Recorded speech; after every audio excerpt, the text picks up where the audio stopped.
உலகத்தையும் தாபோர் மலையும் தனித்தனியாக பார்த்துவிட்டு உலகத்திலிருந்து தாபோர் மலைக்கும், தாபோர் மலையில் இருந்து கொண்டு தாபோர் மலையிலிருந்து மீண்டும் உலகத்திற்கு வருவதும் தான் உண்மையான ஒரு வாழ்க்கை நிலையாக இருக்கும்.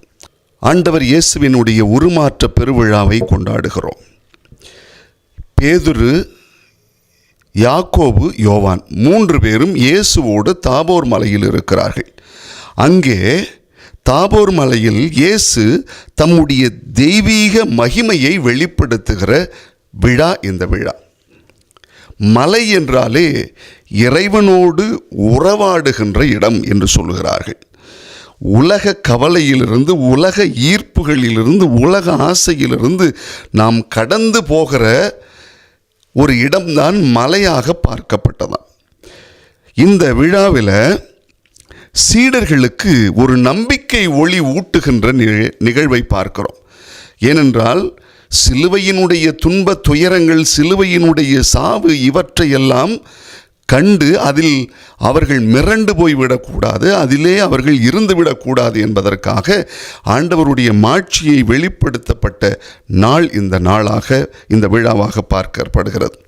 உலகம் என்பது இந்த உலகத்தில் நாம் வாழ்ந்து கொண்டிருக்கிற நிலையை குறிக்கிறது. தாபோர் மலை என்பது இறைவனோடு பிரசன்னமாக இருப்பதை குறிப்பது.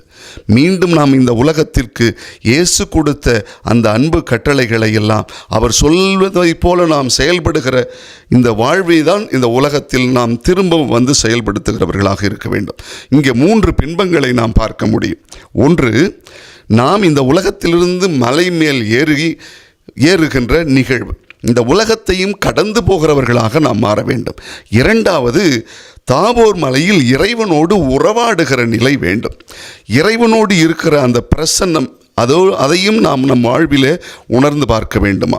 மூன்றாவதாக, அந்த இறை பிரசன்னத்திலிருந்து மீண்டும் நாம் இந்த உலகத்தில் இயேசுவினுடைய சீடர்களாக, இயேசுவுக்கு செவிசாய்க்கிறவர்களாக மாற வேண்டுமா.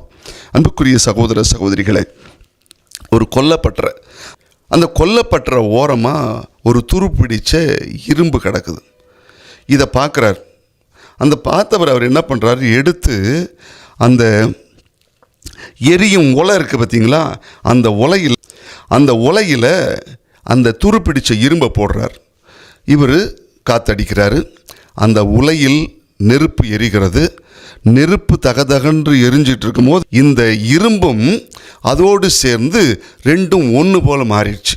கொஞ்ச நேரம் கழித்து அவரே பார்க்குறாரு, இதில் எது நெருப்பு எது இரும்பு அப்படிங்கிறத கண்டுபிடிக்க முடியல. இதுதான் உண்மையான தாபோர் மலையினுடைய அனுபவம் என்பது. இறைவனோடு பிரசன்னமாகிற அந்த நிலையும் வேண்டும். இந்த உலகத்திலிருந்து நாம் கடந்து செல்லுகிறவர்களாகவும் மாற வேண்டும். மீண்டும் இந்த உலகத்தில் இயேசுவின் சீடர்களாக வாழவும் வேண்டும்.